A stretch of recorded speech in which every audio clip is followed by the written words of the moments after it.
give mortgage brokers and borrowers tips on how to successfully close a private or hard money loan. All right, we're going to give you some information today. It's going to help you make money. That's exactly it, because that's our goal. Make money from a broker's or successfully get a loan to closing for the borrowers. It's really the same.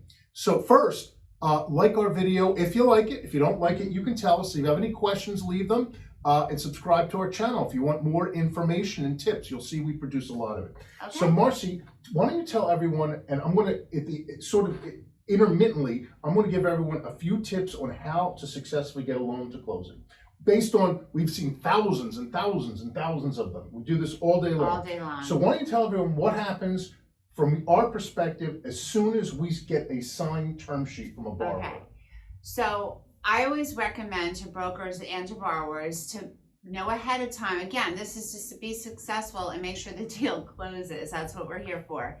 Make sure there's nothing on title. You know, make sure that when we run a title report that there's nothing that comes up, you know, like a judgment that you didn't know about, a tax lien, violations. Now, all this, you know, we can work with all of it. It's just knowing what you have in front of you ahead of time helps, you know, to really know what, if your title is clear to close. So the first thing, know what's going on in your property. With title. Yeah. We've made a few videos on, it's a good idea to pull a title ahead of time. Yeah, just so you have the information. It's also a good idea. We focus on business purpose loans to get the operating, if it's an LLC or the corporate docs upfront, know what's there. I mean, that's definitely for a broker, because a lot of times a borrower comes to you with an LLC and you don't look at the operating agreement until it's sent over to the lender. And then all of a sudden in the operating agreement, there's another LLC or there's another member. You know, it just gets a lot of questions that could be avoided ahead of time if you kind of have a vision or a look at all the LLC docs beforehand. So I think that does help considerably. Know the title up front, know the LLC up front. What else? Know if the borrower's value that they think the property is really true. Okay, so I have... You're touching on all my tips. Yeah, You're stealing my thunder. No, I'm joking. No, just we don't talk about this in advance, by the way. This comes up a lot. 100%. I mean, a lot. So we, you know, we do issue a term sheet. We want to do the deal. We do some due diligence, but there's also, you know, a process of doing some more deep dive into the property. So be fair, like with the broker or the borrower, when you present a value, you know, do your own research. Make sure it holds that value, because during the process of we're looking at, you know, really diving deep into the situation, like we're looking at rental comps, we're looking at sale comps, we're looking at local, you know, cap rates in the area, you know, it all has to make sense, okay? And then with that will come that if you give a rent roll and you have the expenses and we have a net operating income and NOI, to make sure that you have the paperwork, the leases to back that up, okay? Because, you know, anyone, borrower or broker, can be like, here's my rent roll, here's my NOI, but then the reality when we discuss, like, well, show me proof that you're receiving rent, or show me, you know, proof through the lease that that's really what the rent is, but then you don't have proof. So I always like to tell everyone, like, up front, like, gather that information. Can I just add one thing? Absolutely. Be realistic in your assumptions. Yeah. You know, don't use crazy numbers. No one's going to fall for it. You're fooling yourself. Be realistic. You're going to have, if it's an apartment building, you're going to have delinquency, you're going to have vacancy. Any properties, you're going to have repairs, you're going to have leasing commission, so that CapEx. all attaches to the NOI. Yeah, you know, don't use crazy, unrealistic cap rates. So be realistic. And we made a couple really good videos on how to value property. I would check them out. Yeah. Okay, so the first one, title, LLC documents, values. What else? Value. And then also your timeline. You know, I have a lot of people that come to us, you know, with a timeline, and then it's not really the truth, I should say. So tell me up front, like how fast you need to close the loan, what you expect from us right away, and we'll fulfill it. You know, we will do the best we can. Obviously, if you come to us with title work pulled already, that's a big time saver right there. So we just like you to borrower or broker, when you come to us, have your information. Let's say we're doing a pre-foreclosure, like, if there's a sale date that's coming up, please tell me. These things just like all of a sudden come up, and just tell me the whole story. Marcy's right with time. I can think of 2 deals fairly recently that closed. Where one of them, the borrower we knew it was a foreclosure bailout, but she already lost the property. She didn't tell us that story. She neglected to tell us that. We closed the deal because it was during the redemption period. So we were able to Michigan. We were able to close it. We did it as a sale leaseback, but it was really, she knew that she lost the property. There's another one that was in Battle Creek. There's another one in Buffalo, New York. Literally, they applied for the loan and they called us on a Monday that the sheriff's sale was Tuesday morning. And they didn't tell us. They didn't tell us. Well, like we had been working with them for weeks, and then we finally got the signed term sheet, and then they proceeded So I don't know why, but borrowers sometimes aren't aware of it or don't tell us. But as Marcy said, know your timeline. Okay, we got 4 things. What else? We're on a roll. We're on a roll. 4. I want to see how many we can get. I don't know. What's another one you're thinking of? Okay, for brokers, know the borrower and ask him questions. Okay. Most deals die because brokers, for 2 reasons. One, borrowers don't disclose stuff that they're hoping you don't find or they think you're not going to find. And 2, brokers don't know and they don't tell us. And often if they know and take the time up front to spend a few minutes on the phone with the borrower and find out what the real deal is and their motivation, we can have the deal work.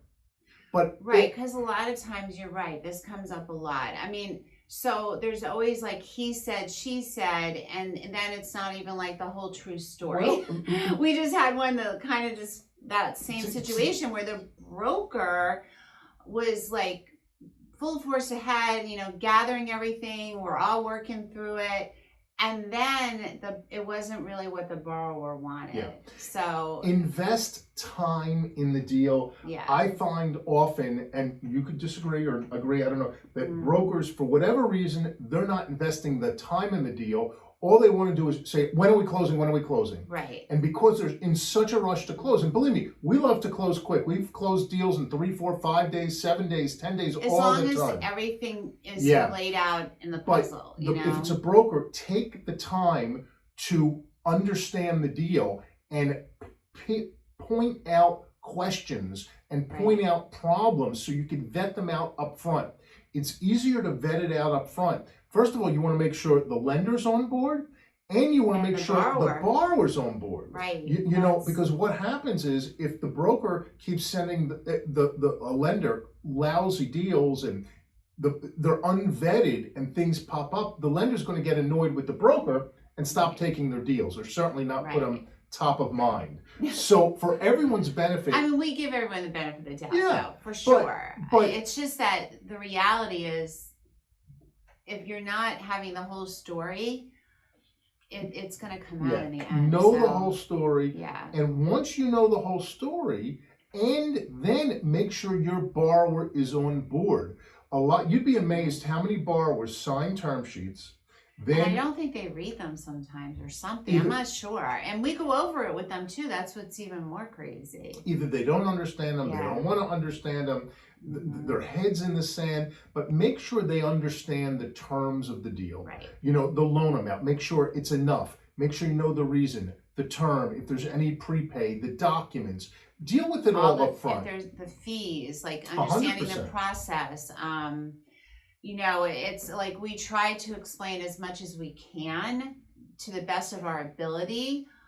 But I guess in that sense, like, when I have direct contact with a borrower, I have more control over what's going on in the deal because it's like just 2 people. But when there's a broker involved and then the borrower and then the lender, we all have to make sure we're all on the same page. So it's doing, and we made so many videos on this. Taking the time up front. Yeah. Don't spend 5 minutes in it and just send it to a lender and expect the lender to close it. The broker has to invest the time. You're making a good amount of money on these deals. Right. Well, that's why, like, and I know we've done videos on this too, but it's always a good reminder. I always tell my brokers ahead of time, collect all this information ahead of time, because your time is valuable too. So if you're working with a borrower, you know, for months and months on end, and then you do find a solution for them, and then they don't go with the solution, or they keep going with processing the loan, but then they really didn't want it to begin with, like, you wasted all your time also. And it's better just to know it ahead of time up front. Yeah. I like to always hear the bad news up front. I don't want to keep harping on it. The successful brokers do their due diligence up front. They ask questions. They put themselves in the lender's seat and try to ferret out the real answers, and then present it to the lender. Yes. So yeah. I mean, pretty much that goes over, and I really just think, like, to get the loan in and get it closed, you have to go over everything that we just stated. I mean, because if you don't, something could pop up. 100%. And then it won't close. So, you know, to me, like, a couple of I'm going to say the past 6 months, a couple of the deals that didn't close were all title issues. Title issues, you know, we see. I mean, that's what I've seen this year. We see a lot of deals where there's debt that is not disclosed. It's crazy. Where people have second mortgages that they just don't tell us about, or they have merchant cash advance loans, or we've seen cases, I could think of a case, I forget the details. And also keep in mind, like, we do UCC searches, which is something that most commercial lenders do. You know, which is, it's not a surprise. So if you don't tell us ahead of time, and then we do the searches, and then all these debts come up, we're gonna know. Yeah, we had one fairly recently, and I forget all the details, but I remember they had like 300,000 in IRS liens that they forgot to tell everyone. Because we do it on their personal name too. I mean, it's all gonna come out. Yeah. So, you know, if they would have told us, it would have been dealt with up front. Right. Or if the broker would have asked or told us, it would have been dealt with up front. Yeah. So, again, it really, for me, it comes down to asking the right questions and doing your homework up front. And then it'll be a smooth transactions. Right. We have, you know, any other tips before I go on my next thing? No, I think it's like what this video to me is like really putting out there, that if you put the time in ahead of time, you're not wasting all this other time if the deal can't close because of reasons. We're going to label this tips on a smooth closing. A smooth closing. Now, and, you know, we're very experienced. Beyond experience. I can tell within moments of speaking to a broker and a borrower what kind of transaction this is going to be. Is it going to be smooth or not smooth? And you know, I want to get it closed. That's what I'm here for, is to close the loan. But if I don't have all the information, you know, that's the problem. We're all, a borrower, a broker, and us as the lender, are motivated to close loans, because that's we're a team. Yes, that's how the broker and the lenders make money, when they close loans, and we want to do it. The vast majority of our deals close very smoothly and very quickly, 7 to 10 days, very quickly. But again, they need the cooperation of the borrower and the broker. You need their cooperation. If they're an impediment to it, it's going to be a problem. So the tip really is to learn up front, to spend the time up front, and you'll ensure a smooth closing. Right, and that's what we're here for. That's how we all make okay, selfish plug. Yeah, selfish plug. We're doing a private, commercial, and business purpose real estate lending. We focus on deals from 50 grand to 2 million. Short term, long term. We do foreclosure bailouts, no income verification, no recourse, cash out, mixed use properties, all kinds of deals. We're collateral lenders. But we look at the borrower too. You know, we want to get paid. People think, oh, you're a collateral lender, you don't care. No one wants to do a bad deal. It's because we want the property to be able to carry our loan payment, and then we want the borrower, if the property for some reason we're doing a deal and it's vacant, we want the borrower to be strong enough. That's to right. carry the We try to payment, use so, common sense. Yeah. We're a fairly small company. I think there's 12 or 13 of us. Check us out at geltfinancial.com. And remember, when your bank says no, we say yes. Take care.